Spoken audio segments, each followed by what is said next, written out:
AI Edge for enterprise leaders. This is the show where we go beyond the buzzwords to have real conversations with leaders at the forefront of their industry about what's working, what's changing, and how AI is being used to drive results. I'm your host, Chakaya, CEO of Achieve and Believe Consulting, where we provide AI solutions to help improve your business outcomes. Today, we're diving into practical insights, real challenges, and honest perspectives on how AI is being used to shape your business and industry. Joining us today, we have Humphrey AJ, CEO of Angel Intelligence Labs, and we'll get started with a little background on yourself, your role, company size, and how AI is currently showing up for you, if at all, in your everyday work life. I guess a little bit of background.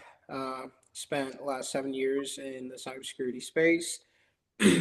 uh, During that time, I was also serving as a creative director for music artists, being a painter in my own right. So I always existed at that intersection between tech and art, if you will. Um, Company size, we're an early stage startup, so I'd say relatively small in terms of people on the team. And honestly, I would like to keep it that way for as long as possible. I think having a small team allows for intimacy, allows for a strong company culture, which impacts execution, and also allows us to pivot. So I definitely want us to stay small for a long time. And then AI, interesting conversation. So many AI conversations going on. I love it. I think primarily on two fronts: internally to optimize workflow systems, so on and so forth, help us move faster, um, execute quicker, and then externally, the way we serve our clients. So, Angel Intelligence is an applied AI lab trying to solve miscommunication at scale by building AI tools and technologies to make the internet emotionally intelligent. Home Angel is our first product.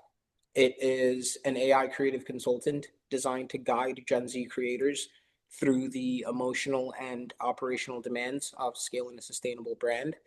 We use AI in context of our engines. We have three, it's built on three levers: the growth engine, the fuel engine, the protect engine.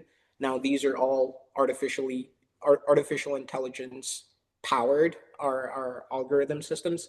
So the growth engine acts as a content strategist for the creator, helping them through their workflow from ideation to execution to distribution and iteration. So things like what to post, when to post, what platform to post it on, everything that would be otherwise algorithmic guesses for the creator. We kind of take care of that because we can correlate these data points. The Feel engine focuses on finding resonance for the creator, resonance between the creator and their community, first by understanding the creator as a person. So tracking and surfacing things like behavioral patterns, emotional triggers, stress levels, burnout, things like that, while also collecting sentiment analysis data on the creator's community. Essentially, how does my community feel about me? How do they feel about my content at each time? That way, because ultimately the human being, who you are with your friends is different from who you are with your parents, is different from who you are at work. And so the goal here is to understand the creator as a person, surface the part of the creator that their audience resonates with the most, and then trying to help them create content from that. That way they sustain their authenticity while still being able to scale that intimacy with your audience. And then the protect engine focuses on brand volatility and brand safety. So essentially protecting the creator, their content, their brand, their voice from toxicity online, like abusive behavior and so on. So all of those the three stack I just labeled, GFP we call it for short, grow, feel, protect. They are all indexed or corporalized using AI essentially. So the product we service or the product we provide our users is definitely AI native. And then internally, we also use AI to optimize. And what would you say, because I am aware that there are currently apps out there, like I think there's like a TikTok analyzer I've even used myself, to help creators, again, like you said, know when the right time to post, what platform to post on, different things like that. So what do you feel like sets you apart from your those different competitors? For sure.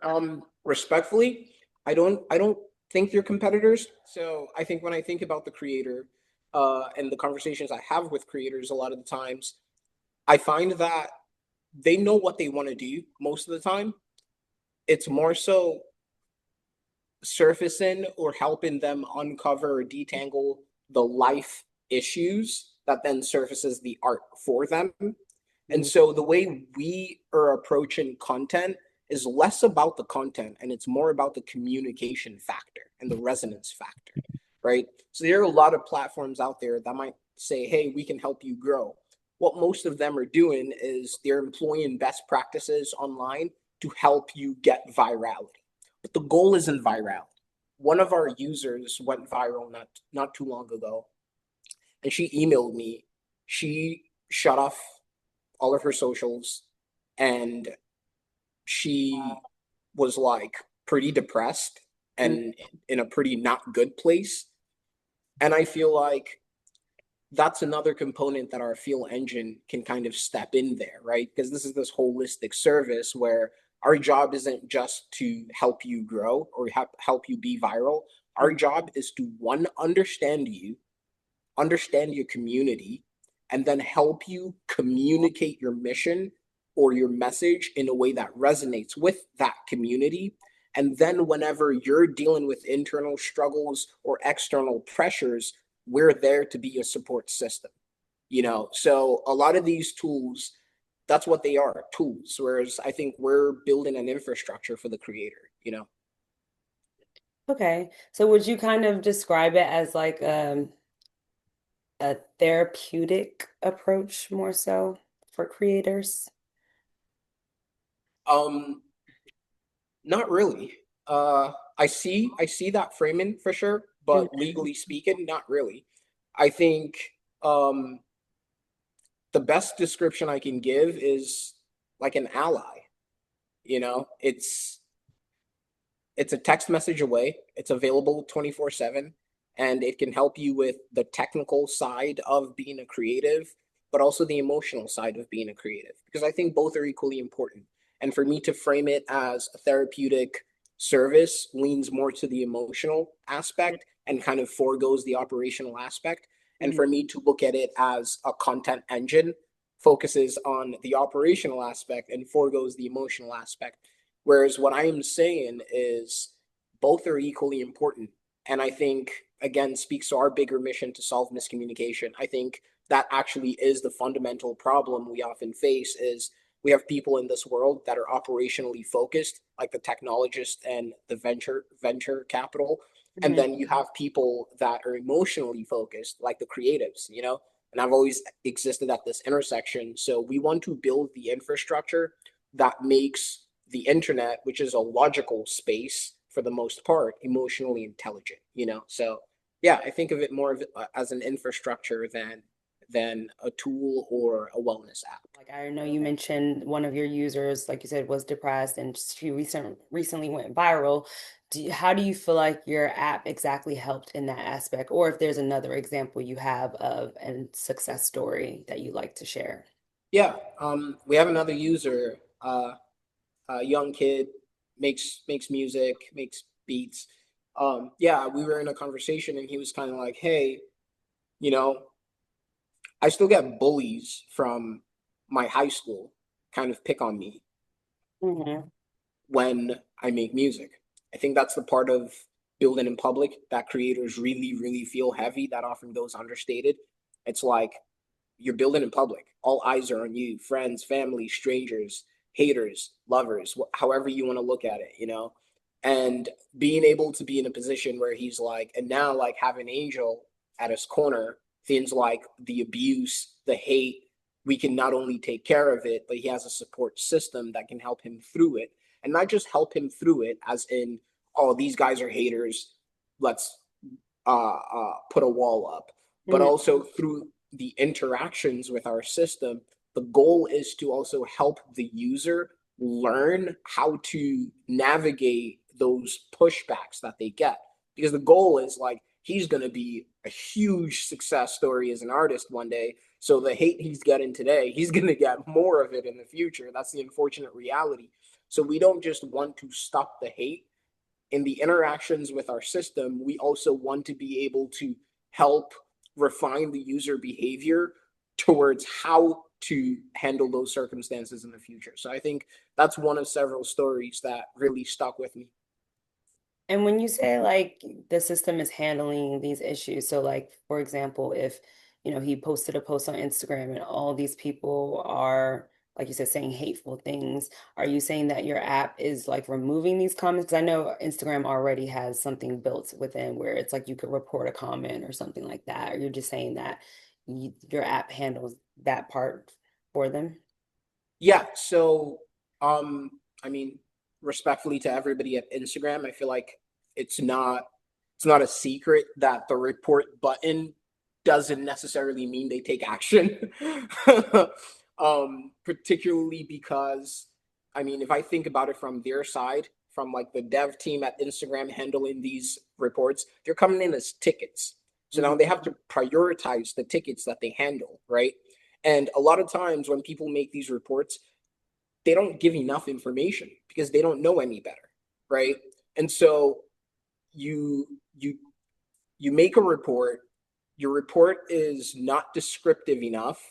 Somebody on the dev team at Instagram picks it up, they look at it, they're like, okay, I don't even know, like I can't, there's not enough information here for me to even take action on. And if there is, then they have to go, okay, well, what are the tickets do we have? Which of our thousand other tickets are we going to prioritize or deprioritize to take care of this one? And then you're also an individual, and you have to respect that Instagram is also a business at the end of the day. So if you're a creator with 10,000 followers and you report something, and another creator with 2 million followers reports something, you know, who are they going to take care of first, you know? And so the point is, because Angel is a corporate entity as well, Hmm. we can actually almost play the role of broker on behalf of the creators, right? So when we take action on behalf of the creators, we do due diligence to make sure, you know, we report it the right way and it's coming from an entity. So most of the time it'll take priority. Does that make sense? Yes, yes. Thank you for that clarification. And so along with those successes, I'm sure, especially with startups, there can be a lot of challenges because you're kind of just figuring things out, right? In this stage of figuring out what works, what doesn't work. So what would you say has been your biggest challenge thus far? Oh, okay. We're getting to the real stuff, Yes. huh? um, honestly speaking, um, the operational duties of building a company, I wouldn't say it's easy, but I'd say my life context kind of prepared me for it. So it's not really hard. Waking up early, um, putting out fires, making decisions. Um, that's not the hard part at all, actually. I think the hardest part comes in twofolds, and it's more emotionally charged because I do deeply care about people. Um, and I'm often in a position where I either can't show it or it gets misconstrued. For instance, I can't spend as much time with family as I would like to. Um, I'm just getting to spend more time with my mom for the first time in like 15 years, and I can't even give her that time because I'm building this company, right? So moments like that where I can't be there often for family as much as I would like, and you know, they'd feel hurt by it, and it Mhm. hurts me, but I'm then going, damn, I've spent the last 10 years trying to solve miscommunication. And if I can solve this problem, then I think humanity will be in a way better place. And do I spend more time with my family and be the family man and be incredible at that? And that's great. And not serve the bigger mission that we're all called to serve as humans? Or do I take on that responsibility knowing that that's just a necessary sacrifice and knowing that the people I am making those sacrifices for might not understand it in the moment? I think that's the hard part, you know. But yeah, I don't mean to get too deep there. No, no, I like it. That's what we're here for, to have these insightful conversations. And I think that emotional piece, like I have interviewed a few people so far, and I feel like, that really hasn't been mentioned, and I think that is an important piece to mention, like especially as CEOs or founders or industry leaders, like that work-life balance can be very challenging. Yeah, to be clear, just putting out this out there for anybody who wants to build anything. I think you have to redefine what work life balance means. I think what work life balance means to me now is work crazy hours and eat glass now, and then have that later. Versus, oh, balance both at the same time. I don't think you can build a successful company and do both at the same time, honestly. Yeah. Thank you for those insights. And what would you say right now are some major shifts in your industry that you are seeing? There's a lot going on. There's a lot going on. From AI swab content to how AI is used in the creator economy to the privacy and risk issues that come up for public figures with AI. And that's talking like voice cloning to face cloning. Um, and that's just on the security side. And then you have the fact that art is being watered down and art is at high risk today because of how AI is being employed. And that's on the social part, both in terms of like platforms like Spotify, low key creating AI music, putting it on their platform, monetizing from it, and artists not even know. I digress, but there's a lot of that going on, and then you also have the like maybe company building. I guess we can talk about it in a corporate context, but really it's an existential thing because all companies are like vehicles to scale tools to better the human condition, or at least what they're supposed to be. So I would say um, the way generally AI is being approached concerns me. Hmm. In the creator space for sure, but just in general. I think it's cool. The technologist in me is like, oh my God, this is cool as like, oh my God, I'm listening to the Hitchhiker's Guide, like the book, and it's like, wow, the stuff they were imagining then is what we're creating now. It's absolutely fabulous for innovation. I have what I would call an ideal stack on how AI should be used and leveraged for just humanity's progress in general, Hmm. versus how it's being used today. I think there's the ideation layer of creation. There is the organization and processing layer of creation, and there's the execution layer of creation. I think creators should exist at the ideation layer of creation because, I mean, they're the dreamers, they're the thinkers, and they're the empaths. You know, so they can come up with great ideas that will be empathetic towards humanity, right? And Hmm. then AI should exist on that processing layer as an indexer because no human has the context window of world history, which is essentially the internet, which AI does, right? And no human being is able to correlate data points and surface intelligence, which is like actionable information. No human being can do that like AI can, Yeah. right? So primarily should exist there. And on the execution layer should be the engineers, the doers, the cracked engineers that are just ready to go and make things happen, right? In my ideal world, I think that is how our society functions in an AI powered world where Yeah. it's healthy, right? Now, in context of Angel, Hmm. we don't use AI to generate content for you. You know, I have a founder friend who is in a similar space and they do that, and I respect that. However, our belief is, and I'm in part an art nerd, so maybe a little bit of a purist here, but our belief is that the creator is the creator. Let them create. They know best. They've lived the experiences, not the AI. So AI is not generating ideas.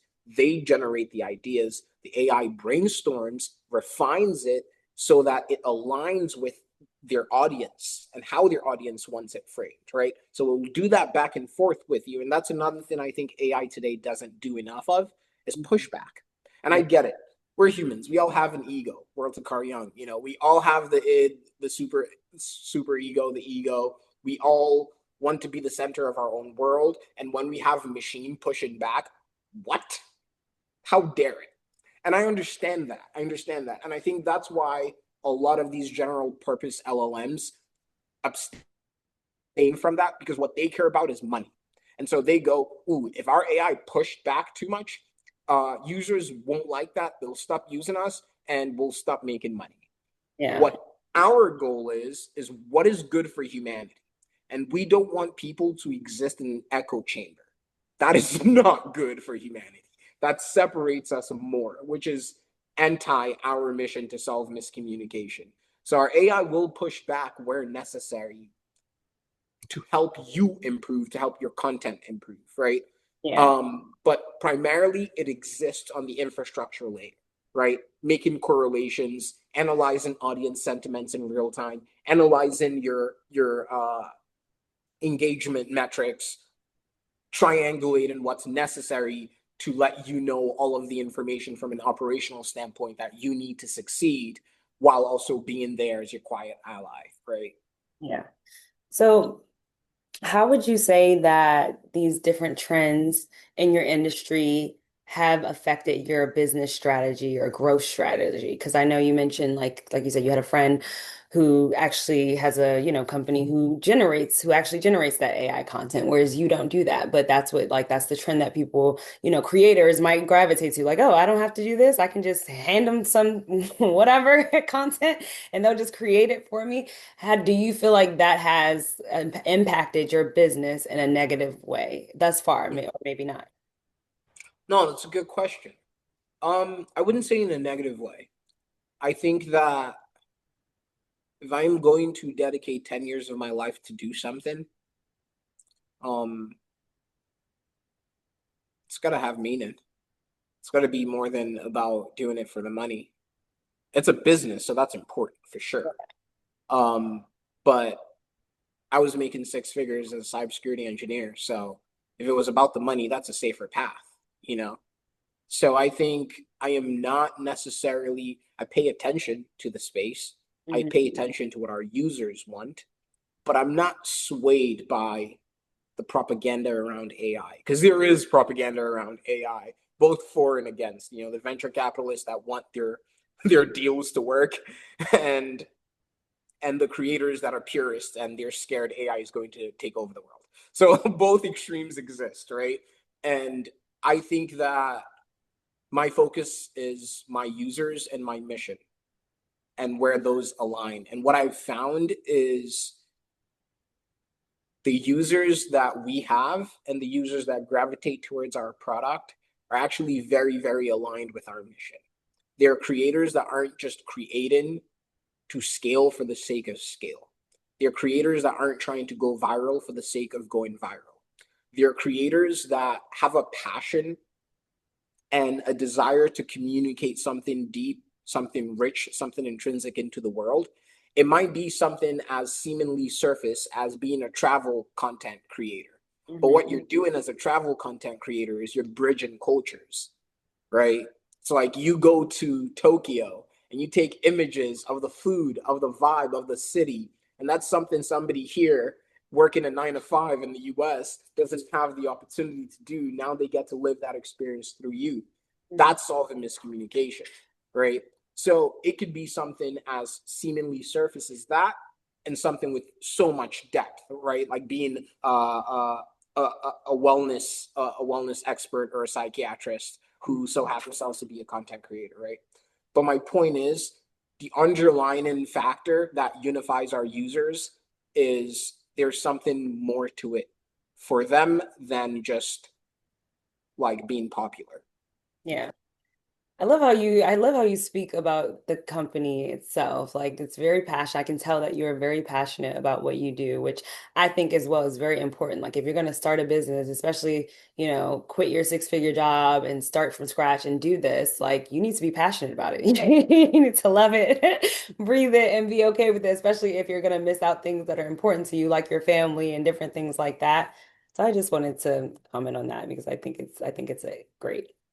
That's very, very humbling. Thank you so much. Appreciate you. And so you mentioned like a little bit about, how you feel about the company and what you and the users and, how they feel about the, using your app and everything. And so where do you see or where do you want this app to be in the next 6 to 12 months? And you don't have to, put any spoilers out there, but where like envisioning like do you feel like you're just staying on that path or are you focused on getting more users? Like, what would be your main goal with the app in the next 6 to 12 months? No, fantastic question. Um, I think growth in all areas fundamentally, meaning improving the product. We recently brought on really brilliant engineers from MIT's Lincoln Labs, Harvard, focused on emotional AI. So let us refine our product to a point where it is so nuanced and so personalized for each user. Your instance of Angel is your Angel and no one else's.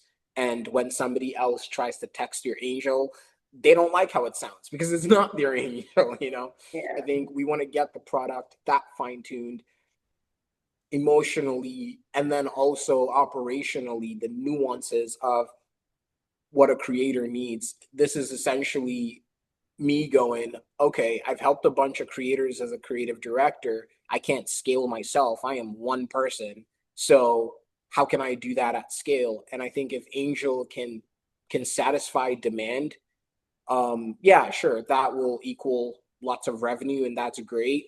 But I think what's important is being able to give creators the support that they need, man. Like I've spent a lot of time with a lot of creators and they break down a lot over this thing because they care about it. And a lot of the companies out there just push um monetary plays or financial plays, and there's a lot of creator companies that are focused on finance but not enough focused on holistic well-being and sustainability as a creator. And so we can service that and do that very, very well in the next 6 to 12 years, months rather, which we will. I think I would be very happy. And then looking at the creator community and seeing more creators come out because now they have the support that they need, seeing more creators flourish and thrive, seeing creators not have to go through burnout, seeing creators not have to feel harassed or scared to be online, having creators not have to feel that depth of depression where you put all of your heart and your soul into something and it's just one comment that's like cool. you know you know if we can do that for creators and then beyond go on to do that for humanity, go on to do that for the general consumer space, I feel like my job as a human being, I can be like, hey God, I did my job you know Oh, I love that. So before we wrap things up, is there if there was any piece of advice that you can give your viewers or even other people, other industry leaders, about using AI or just in general, like in this creative space, what would that advice be? I'll preface by saying the advice I give can only come from my context, my experience. Um, I hope everybody will take it with a grain of salt. Um, Grace and balance. I think that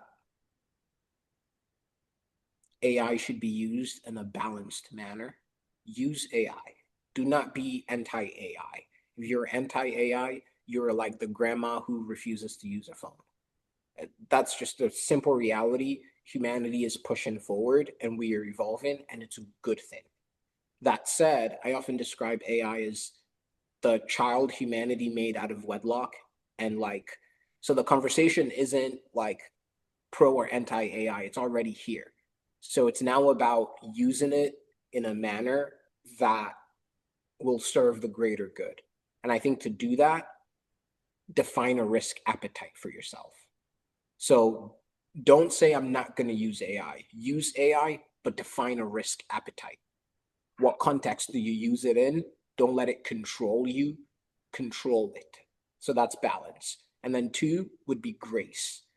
Um, the world's in a really, really dire moment, um, both online. I mean, online is the evidence of that in terms of how we attack each other, the troll and toxic culture of the internet today, but also in the like physical material world. Emotions are running high, tensions are running high. I think it is more ignorance than it is hate. And we all need to continue to remember that. And so when we build, when we communicate, just give each other grace because we all suck at this human thing and we're all trying. Yes, Yeah, that's fair. I like that. It's good advice. And before we go, did you want to share your socials or how people can find find you? absolutely. We have two sites. We have a brand site, which is angel dash dash dash intelligence.com. The dash dash dash is actually an ode to Virgil Abloh, my biggest design influence. And then we have the product site, which is homeangel.io. So HOME angel.io. And if there are any creators that want to check out Home Angel and anything I said resonates and want our help, then definitely go to homeangel.io.